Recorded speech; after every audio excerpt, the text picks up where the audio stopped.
여러분 안녕하세요. 오늘 해설에서는 성경 시대에서 어쩌면 가장 잔혹하고 야심으로 똘똘 뭉쳤던 한 가문, 바로 헤로드 왕조의 진짜 역사, 그 드라마틱하고 비극적인 이야기를 한번 쫙 파헤쳐 보려고 합니다. 오늘 살펴볼 자료들을 보면요, 한때 그토록 막강했던 권력자들이 어떻게 역사의 무대에서 말 그대로 흔적도 없이 증발해 버렸는지 그 과정을 아주 흥미롭게 추적하고 있습니다. 자, 그럼 바로 시작해 볼까요? 도대체 어떻게 그토록 강력하고 잔혹했던 왕조가 완전히 사라질 수 있었을까? 이 질문에 제대로 답하려면 단순히 역사적 사실을 넘어서 신약 성경 시대의 정치적, 영적 배경을 좀 깊이 들여다봐야 하거든요. 오늘 저희가 바탕으로 삼은 자료는 이 가문을 개혁주의 청교도 신학의 관점에서 아주 예리하게 분석하고 있습니다. 이 관점에 따르면 헤롯 가문은 단순한 정치 집단이 아니에요. 인간의 끝없는 세속적 야망이 하나님의 나라와 정면으로 꽝 하고 충돌했을 때 과연 어떤 일이 벌어지는가, 그걸 보여주는 궁극적인 상징이라는 거죠. 네, 제1막입니다. 거짓된 유대인의 왕, 헤롯 왕조 특유의 그 끔찍한 비극과 편집증이 정확히 어디서부터 시작됐는지 그 기원으로 한번 가보겠습니다. 이 모든 혼란의 중심에는 기원전 37년부터 기원 후 4년까지 통치했던 가문의 불안한 가장 헤롯 대왕이 있습니다. 아시다시피 헤롯은 순수 유대인이 아니었잖아요. 이두메, 즉 에돔 출신의 이방인이었죠. 바로 이 혈통적 아웃사이더라는 사실이 그에게 어마어마한 열등감과 정치적 피해망상을 심어줬습니다. 그래서 어떻게 했느냐? 로마 원로원에 엄청나게 로비를 하고 정치적 공작을 펼쳐서 결국 로마로부터 유대인의 왕이라는 타이틀을 하사받습니다. 말 그대로 억지로 가짜 왕 노릇을 시작한 셈이죠. 근데 여기서 진짜 아이러니한 포인트가 뭔지 아세요? 헤롯의 삶은 극과 극의 대비 그 자체라는 겁니다. 한편으로는 유대인들 환심 좀 사보겠다고 그 거대하고 화려한 헤롯 상전을 지어 올렸어요. 철저한 정치적 쇼였죠. 하지만 그의 진짜 내면은 어땠습니까? 극심한 불안과 편집증으로 가득 차 있었습니다. 자기 권력에 조금이라도 위협이 된다 싶으면 사랑하는 아내고 친아들들이고 가차없이 처형해버렸고요. 성경에 나오는 그 끔찍한 사건, 예수님 탄생 소식에 불안해하며 베들레헴 일대의 2살 이하 아기들을 모조리 학살했던 바로 그 장본인이잖아요. 그래서 청교도 신학 자료에서는 헤롯 대왕을 그냥 피도 눈물도 없는 무자비한 폭군 정도로만 평가하지 않습니다. 그는 진정한 영적인 왕, 바로 그리스도의 자리를 찬탈하려고 했던 적그리스도적이고 인본주의적인 권력의 표본이라는 겁니다. 인간의 알량한 힘으로 신의 주권에 맞서려 했던 아주 오만한 시도였던 거죠. 자, 이제 제2막, 분할된 영토와 새 아들로 넘어갑니다. 헤롯 대왕이 죽고 난 뒤 권력은 조각조각 나누게 되고 혼란은 걷잡을 수 없이 커집니다. 당시 후계구도 이건 정말 혼돈 그 자체였어요. 세 아들이 영토를 나눠 가졌는데 첫째 아켈라오는 아버지보다 훨씬 잔인한데 심지어 무능하기까지 했습니다.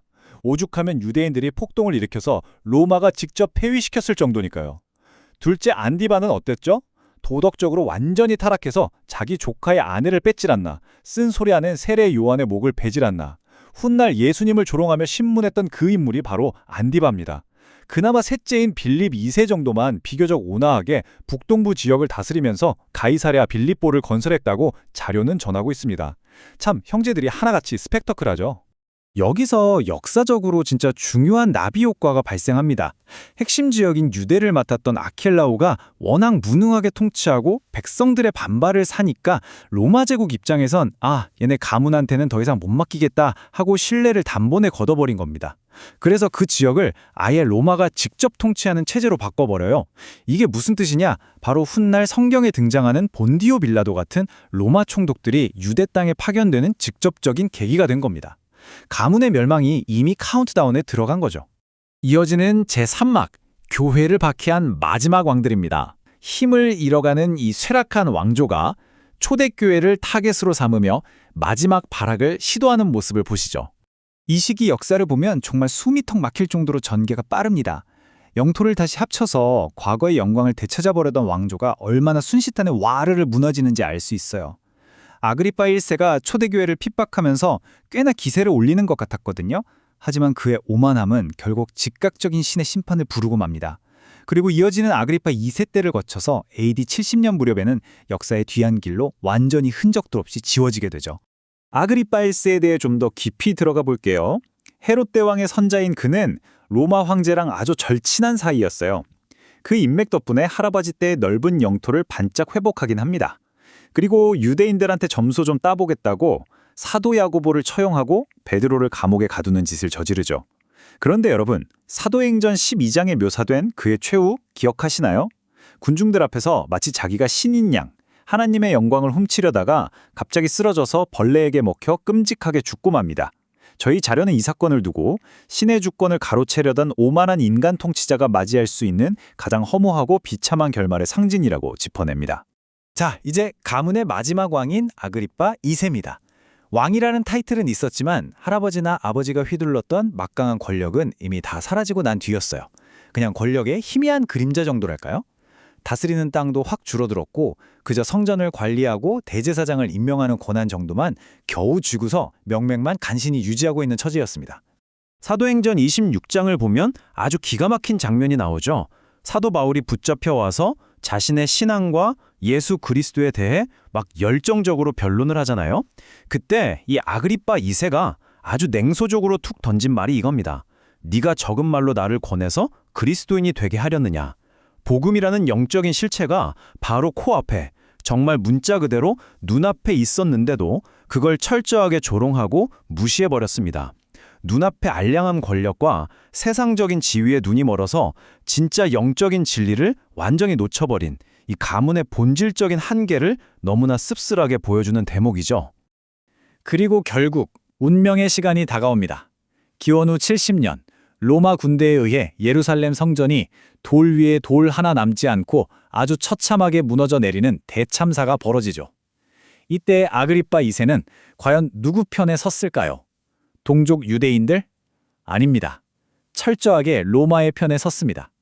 스스로를 유대인의 왕이라고 포장하며 시작했던 가문이 가장 결정적인 멸망의 순간에 자기 민족을 헌신짝처럼 버린 겁니다. 이 치명적인 선택을 끝으로 헤롯 가문은 완전히 힘을 잃었고 역사책에서 그 이름이 완벽하게 지워지게 됩니다. 이제 종막입니다. 세상의 나라 대 하나님의 나라. 지금까지 쭉 살펴본 이 다사다난하고 잔혹했던 왕조의 드라마가 우리에게 던져주는 궁극적인 신학적 메시지를 정리해 보겠습니다. 헤롯 가문의 통치자들은 늘 그래왔어요. 겉으로는 화려하게 성전도 지어주고 유대교 명절이나 절기들도 착실히 챙기는 척 했습니다. 마치 신앙을 존중하는 것처럼요. 하지만 그들의 속내를 까보면 철저하게 세속적인 권력, 그리고 로마가 자신들의 자리를 보장해주는 것, 오직 그것뿐이었습니다. 종교는 백성들을 자기 입맛대로 통제하기 위한 아주 훌륭한 정치적 도구였을 뿐이죠. 그렇기 때문에 이 해설 자료의 바탕이 되는 청교도 신학에서는 이들을 가리켜 신앙의 탈을 쓴 궁극적인 위선자들이라고 아주 날카롭게 꼬집고 있는 겁니다. 자, 오늘 해설의 핵심 결론을 내리자면 이렇습니다. 헤롯 왕조는 인간의 혈통, 폭력, 그리고 맹목적인 정치적 야망으로 세상을 지배하려 했던 이른바 세상나라의 완벽한 상징이었습니다. 반면에 그들이 그토록 눈엣 가시로 여기고 핍박했던 예수 그리스도는 어땠습니까? 가장 낮고 겸손한 모습으로 오셔서 총칼이 아닌 사랑으로 절대 무너지지 않는 하나님의 나라를 세우셨잖아요. 헤롯 가문의 몰락사는 바로 이 두 왕국, 인간의 야망과 하나님의 섭리가 거대하게 충돌했을 때 일어나는 생생한 은유, 그 자체인 셈입니다. 이번 해설을 마무리하면서 여러분께 꼭 한번 스스로에게 던져볼 만한 질문을 남기고 싶습니다. 더 높은 곳에 오르고 권력을 움켜쥐기 위해 수단과 방법을 가리지 않았던 헤롯 왕조. 결국 그들의 끝은 어떻게 됐죠? 허무할 정도로 흔적도 없이 사라져버렸습니다. 이 명백하고도 서늘한 역사의 결말을 보면서 우리는 지금 우리의 삶, 우리의 궁극적인 가치를 과연 어디에 투자하고 있는지 돌아보게 됩니다. 언젠가 한 줌 먼지로 덧없이 사라질 세상의 화려함인가요? 아니면 영원히 흔들리지 않는 하나님 나라의 굳건한 기초인가요? 오늘 함께 살펴본 이 역사적 사실들이 여러분의 삶을 비추는 깊은 통찰의 시간이 되었기를 바랍니다. 끝까지 함께 해주셔서 정말 감사합니다.